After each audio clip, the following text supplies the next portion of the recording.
సుమన్ టీవీలో మీ personal and business promotions కోసం కింది నెంబర్కి కాంటాక్ట్ చేయండి. Welcome to Suman TV. సాధారణంగా ఎవరైనా డిజేబుల్డ్ పర్సన్స్ని చూస్తే మన మనసులో కలిగే భావన అయ్యో పాపం అని జాలి చూపిస్తుంటాం. అలా అని జాలి చూపించేసి అయ్యో పాపం అనుకుంటే సరిపోతుందా? కొంతమంది ఎలా ఆలోచిస్తారంటే అయ్యో కాళ్ళు చేతులు లేవు కదా, వాళ్ళు ఎలా జీవనం కొనసాగిస్తుంటారు, వాళ్ళకి పెన్షన్ వస్తుంటుంది కదా, సరే వాళ్ళ కాళ్ళ మీద వాళ్ళు బతికిస్తారా అనే ఆలోచనలో కొంతమంది ఉండరు. సో ఇలాంటి వారందరి ఆలోచనల కన్నా డిజేబుల్డ్ పర్సన్స్కి ఒక ఉపాధి కల్పించి వాళ్ళ చేతుల మీద ఇంకో నలుగురికి ఉపాధి కల్పించాలనే ఆలోచన అయితే మాత్రం విజయనగరం జిల్లా శ్రీ విజయదుర్గ దివ్యాంగుల సంక్షేమం ఫౌండర్ అయినటువంటి కొండబాబు గారికి ఒక ఆలోచన వచ్చింది. ఎందుకంటే ఆయన కూడా దివ్యాంగుడు కాబట్టి సమాజంలో ఎన్నో అవమానాల్ని భరించి మోస్తూ కూడా ఒక నలుగురికి ఉపాధి కల్పిస్తే వాళ్ళ కాళ్ళ మీద వాళ్ళు నిలబడతారు.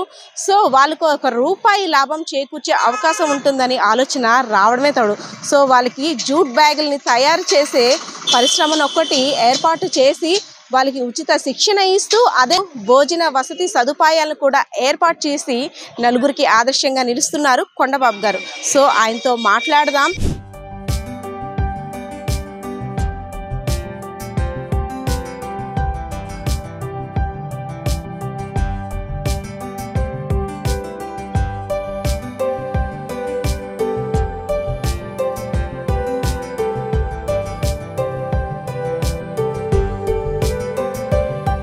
కొండబాబు గారు నమస్తే సార్.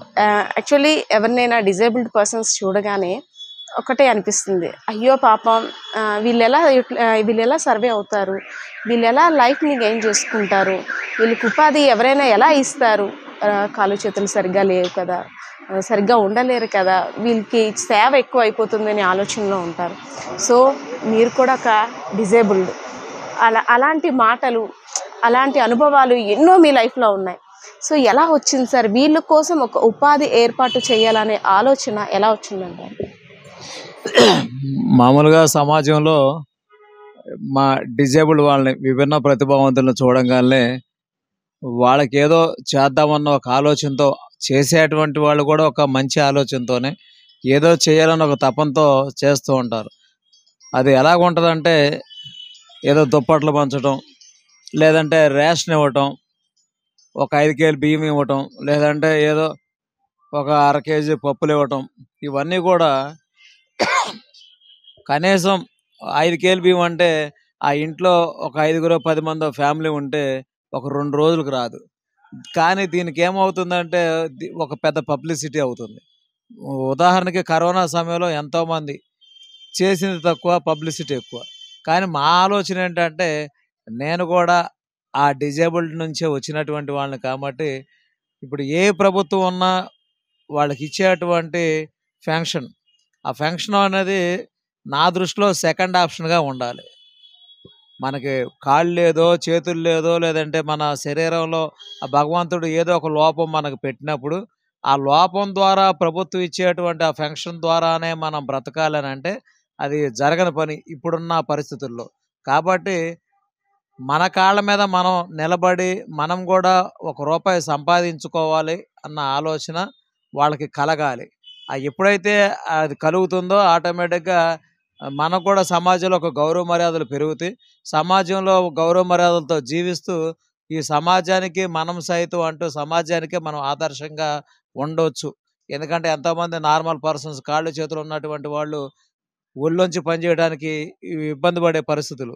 అలాంటిది కనీసం మమ్మల్ని చూసైనా మేము డేక్కుంటా పాక్కుంటా ఇలాగ కష్టపడేటప్పుడు మమ్మల్ని చూసైనా సరే అలాంటి వాళ్ళు కనీసం వాళ్ళే చేయంగా లేని అన్న ఒక సిగ్గుతో అయినా వాళ్ళు కష్టపడి పనిచేస్తారన్న ఒక ఆలోచనతో ఈ కార్యక్రమం చేయడం జరిగింది. నాకైతే ఒక తపన ఉండేది ఒక 3 సంవత్సరాల నుంచి. ఈ కరోనా వచ్చిన కాడ నుంచి ఏంటంటే ఎంతోమంది అనేక విధాలుగా నష్టపోయి ఉన్నారు, జీవనోపాధినే కోల్పోయిన పరిస్థితి. అలాంటి పరిస్థితుల్లో టక్ చేసుకొని గంటల లెక్క ఆ కాలేజీ లెక్చరర్లు గంటల లెక్క జీతాలు తీసుకున్న వాళ్ళు కూడా ఆ టక్ తీసేసి ఎంతోమంది టిఫిన్ షాపులు పెట్టుకున్న పరిస్థితి ఉన్నది.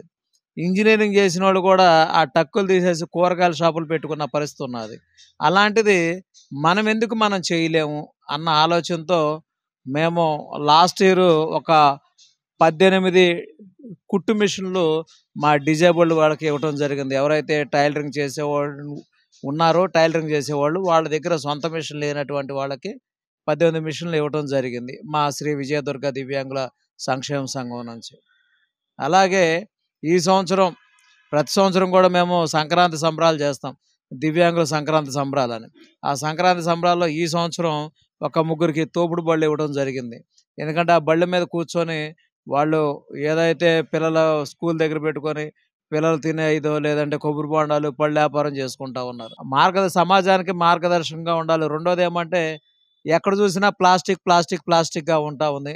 ప్రభుత్వాలేమో తూతూ మంత్రంగా ప్లాస్టిక్ నివారణ అంటున్నాయి తప్ప ఆ ప్లాస్టిక్ తయారు చేసే కంపెనీల మీద ఎలాంటి చర్యలు తీసుకోవట్లేదు.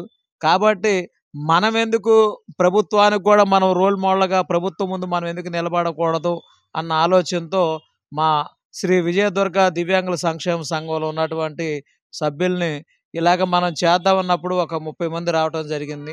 ఆ 30 మందిలో ఈరోజు 10 మంది నిలబడగలిగారు. ఈ యొక్క ముందు నేర్చుకొని ఈ జూట్ బ్యాగులు కుట్టడం కోసం.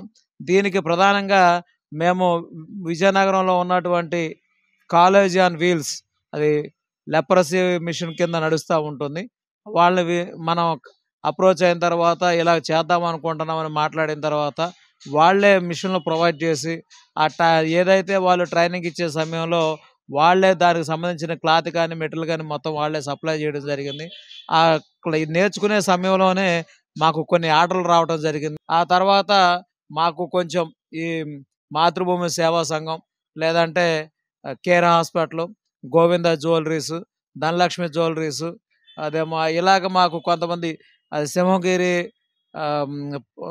ఫార్మా కాలేజీ వాళ్ళు ఇలాగ వాళ్ళు కొన్ని ఆర్డర్లు ఇవ్వటం వల్ల మనమే ఈ శ్రీ విజయదుర్గ దివ్యాంగుల సంక్షేమ సంఘం ద్వారా మెటీరియల్ తెప్పించుకొని ఈ శ్రీ విజయదుర్గ దివ్యాంగుల జూట్ బ్యాగ్ వర్క్స్ అని మొదలుపెట్టి ఇక్కడే చేయడం జరుగుతూ ఉంది. అనేటట్టు నడుచుకుంటూ పాక్కుంటూ ఎంత కష్టం ఉంటుందో మీకు తెలుసు. కానీ మనకు అన్ని అవయవాలు కూడా సక్రమంగా ఉన్నప్పుడు కూడా మన పని మనం చేసుకోవడానికే కష్టంగా భావిస్తున్నారు చాలామంది ఈ రోజుల్లో మీరు అనే విధంగా. సో అంటే ఫ్యామిలీ పరంగా కావచ్చు, ఎవరైనా నీకే నించోడానికి సరిగ్గా కాలు లేని వ్యక్తివి నువ్వు 10 మందికి ఎలా ఉపాధి కల్పిస్తానంటున్నావు, 10 మందికి ఎలా ఈ ట్రైనింగ్ ప్రాసెస్ అనే ప్రశ్నలు మీకు వచ్చాయండి? ఇలాంటి ఎన్నో మనం చేసే సమయంలో ఇలాంటి ఎంతోమంది అవహేళన చేసినటువంటి పరిస్థితులు ఎన్నో ఉన్నాయి. కానీ భగవంతుడు అనేవాడు మనకి భూమి మీద సృష్టించినప్పుడు ఏదో ఒక కారణంతోనే సృష్టిస్తాడు. ఒక అవయవ లోపం తక్కువ చేశాడంటే, అవయవ లోపం ఇచ్చాడంటే మన నుంచి ఈ సమాజానికి మనల్ని ఏదో ఒక స్థానంలో నిలబెట్టాలి, ఒక ఉన్నతమైనటువంటి స్థానంలో నిలబెట్టాలి, మన విలువ గౌరవాలు ఈ సమాజానికి తెలియాలన్న ఆలోచనతో భగవంతుడు ఈ విధంగా చేశాడని నేను అనుకుంటాను. ఎందుకంటే ఎప్పుడైతే మనం ఫిజికల్గా డిజేబుల్డ్ తప్ప మెంటల్గా మనం ఎప్పుడు డిజేబుల్డ్ కాకూడదు అన్నది ఆలోచన నాకు మొదటి నుంచి ఉన్నది. ఆ ఆలోచనతోనే నేను పని చేసుకుని వెళ్ళటం జరుగుతుంది. ఈరోజు నాతో ఉన్నటువంటి వాళ్ళు కూడా అదే ఆలోచనతో పనిచేస్తూ ఈరోజు నిజంగా వాళ్ళకి ప్రభుత్వం 6,000 రూపాయలు ఇచ్చింది, ఇంతకుముందు ఉన్న ప్రభుత్వం 3,000 ఇచ్చింది, రేపొద్దున 10,000 రూపాయలు ఇవ్వచ్చు. కానీ ఏది మనం ఫంక్షన్ మీద ఆధారపడకూడదు, మన కాళ్ళ మీద మనం నిలబడాలి, మనం సమాజానికి ఒక రోల్ మోడల్గా ఉండాలన్న ఆలోచనతోనే ఈ కార్యక్రమం ముందుకు తీసుకుని వెళ్తా ఉన్నాం. సపోర్ట్ చేసేది సమాజం ఒక విచిత్రమైనటువంటి భావనగా చూస్తూ ఉంటారు హిజ్రాలు అనగానే. కానీ విజయనగరంలో ఉన్నటువంటి హిజ్రాల్ని హెల్పింగ్ హ్యాండ్స్ హిజ్రా అసోసియేషన్ అనే ఒక ఆర్గనైజేషన్తో వాళ్ళు తెచ్చుకున్నటువంటి డబ్బులు, వాళ్ళు అడుకొచ్చుకున్నటువంటి డబ్బులతో అనేకమైన సేవా కార్యక్రమాలు చేస్తున్నారు. ఆ కార్యక్రమాల్లో భాగంగానే కాలేజ్ ఆన్ వీల్స్ వాళ్ళు వీళ్ళకి ఒక టీచర్ని పెట్టేసి అది ఇక్కడ ట్రైనింగ్ ఇస్తూ ఉన్నప్పటికీ, లేదంటే వీళ్ళు ప్రోడక్ట్ తయారు చేస్తున్నప్పటికి కూడా వీళ్ళ కోసం ప్రత్యేకంగా మధ్యాహ్నం భోజనం కావచ్చు, రాత్రి భోజనం కావచ్చు, లేదంటే వీళ్ళు ఉండేదానికి షెల్టర్, వాళ్ళకి ఆ షెల్టర్ కూడా ఇబ్బంది పడకూడదని చెప్పేసి, ఎందుకంటే దూర దూరం నుంచి వస్తూ ఉన్నారు కాబట్టి అది ఆడవాళ్ళకి ఒక ఇల్లు అద్దెకు తీసుకుని ఉన్నారు, మగవాళ్ళకి ఒక ఇల్లు అద్దెకు తీసుకుని ఉన్నారు. ఆ ఇంటి అద్దెలు కావచ్చు, లేదంటే వీళ్ళ ఫుడ్కి కావాల్సినటువంటి అవసరాలు కానీ ఇవన్నీ కూడా హెల్పింగ్ హ్యాండ్స్ హిజ్రా అసోసియేషన్ ఆధ్వర్యంలో ఉన్న సభ్యులే వాటిని తీరుస్తూ ఉన్నారు.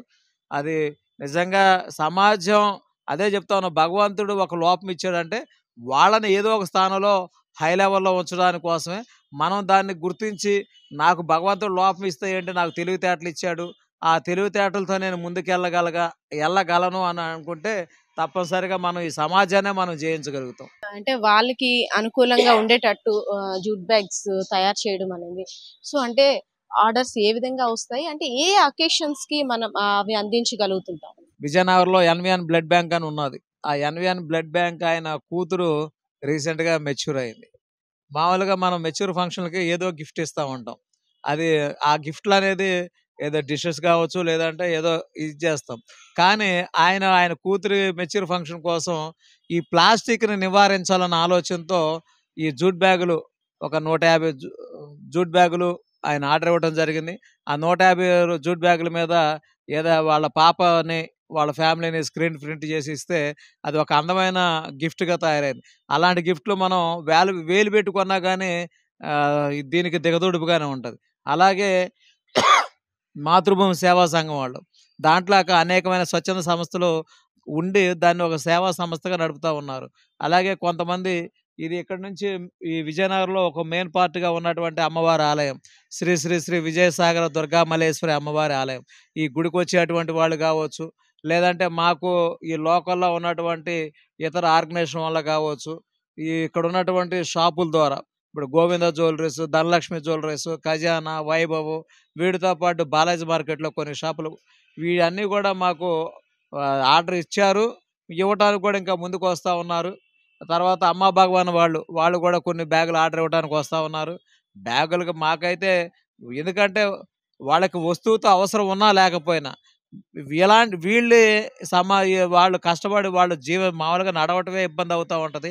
అలాంటి వాళ్ళు ఇలా కష్టపడి చేస్తా ఉన్నప్పుడు వీళ్ళని ఎంకరేజ్ చేయాలని చెప్పేసి వస్తువు వాళ్ళకి అవసరం ఉన్నా లేకపోయినా వాళ్ళు వీళ్ళని ఎంకరేజ్ చేయడం కోసం ఆ బ్యాగులు ఆర్డర్‌లు ఇస్తా ఉన్నారు. అలాగే ప్రభుత్వం గూడా ప్లాస్టిక్ నివారిద్దాం అనుకున్నప్పుడు మనం కూరగాయలకి పొద్దున్నే లేసి కూరగాయలకో, రైతు బజార్‌కో వెళ్ళినప్పుడు ఈ బ్యాగులు తీసుకొని వెళ్ళటం వల్ల ఇవి కొన్ని సంవత్సరాలు మనకి ఉంటాయి. కాబట్టి మనకి ఎలాంటి ఇబ్బందులు లేకుండా వాళ్ళందరూ కూడా ఇదవుతా ఉన్నారు.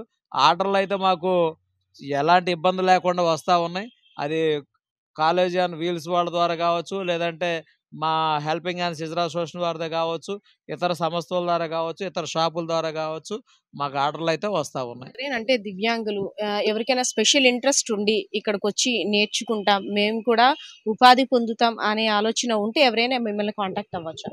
ఇక్కడ కేవలం విభిన్న ప్రతిభావంతులే కాదు. విభిన్న ప్రతిభావంతులతో పాటు ఎకనామికల్‌గా ఎవరైతే వెనకబడి ఉన్నారో, ఆర్థికంగా వెనకబడి ఉన్నటువంటి కుటుంబాలున్నాయో, ఒక పూట గడవటానికి ఇబ్బంది పడే కుటుంబాలు ఎవరైతే ఉన్నారో, వాళ్ళొచ్చినా వాళ్ళకు గూడా ఇలాగే నేర్పించి, వాళ్ళకు గూడా ఇలాంటి కార్యక్రమాలు చేయడానికి సిద్ధంగా ఉన్నాం. కేవలం జూట్ బ్యాగులనే గాదు, జూట్ బ్యాగులతో పాటు మామూలుగా ఇస్తరాకులు గావచ్చు, ఇలాంటియన్నీ గూడా. మామూలుగా ఇప్పుడొచ్చే ఇస్తరాకులు గూడా ఏంటంటే, దానిపైన కూడా పేపర్ ఏసేస్తా ఉన్నారు. లేదంటే వాటర్ గ్లాసులు వస్తా ఉంది. ఈ వాటర్ గ్లాసులు కూడా మైనం వేస్తారు. అలాగా మనం అదే గ్లాస్‌తో మనం తాగుతా ఉంటే, ప్రతిరోజు అదే వాడుతా ఉంటే క్యాన్సర్ వచ్చే పరిస్థితి కూడా ఉంటది. అలా కాకుండా ఇస్తిరాకులతో మామూలుగా ప్లేట్లు గావచ్చు, లేదంటే కప్పులు గావచ్చు, ఇలాంటి మా హెల్పింగ్ హ్యాండ్స్ ఇజ్రా అసోసియేషన్ వారి ద్వారా కూడా, అలాగే మా విజయదుర్గ దివ్యాంగుల సంక్షేమ సంఘం ద్వారా కూడా మేము వీళ్ళకి ఎవరైతే వస్తారో వాళ్ళకి మేము సేవా కార్యక్రమాలు అందించడానికి సిద్ధంగా ఉన్నాం. ప్లాస్టిక్ ని నివారించడానికి, నిజంగా పర్యావరణాన్ని రక్షించడానికి కొండబాబు గారు అయితే ఒక అడుగు ముందుకు వేశారనే చెప్పాలి. సో కామన్ పీపుల్లో ఆలోచించకుండా పర్యావరణాన్ని ఏ విధంగా రక్షించాలి, దాంతో పాటు ఫిజికల్లీ డిజేబుల్డ్ పర్సన్కి ఎలాంటి ఉపాధి కల్పించాలనే ఆలోచనతో కొండబాబు గారు ఇచ్చిన నిజంగా నలుగురికి ఉపాధి కల్పించాలి, సమాజం మనకేమిచ్చింది, మనం సమాజానికి ఏమివ్వాలి, నలుగురితో పాటు వాళ్ళ కాళ్ళ మీద వాళ్ళు నిలబడడానికి మన వంతు ఎలాంటి సహాయం అందించాలని ఆయన చేసిన ఆలోచన అయితే ప్రతి ఒక్కరిని కూడా ఆలోచింపజేస్తుంది కదా. సో వ్యూయర్స్, మీ ఆలోచనను కూడా కామెంట్ సెక్షన్లో కామెంట్ చేసేయండి. కెమెరా పర్సన్ శ్రీనివాస్తో పద్మ, సుమన్ టీవీ, విజయనగరం.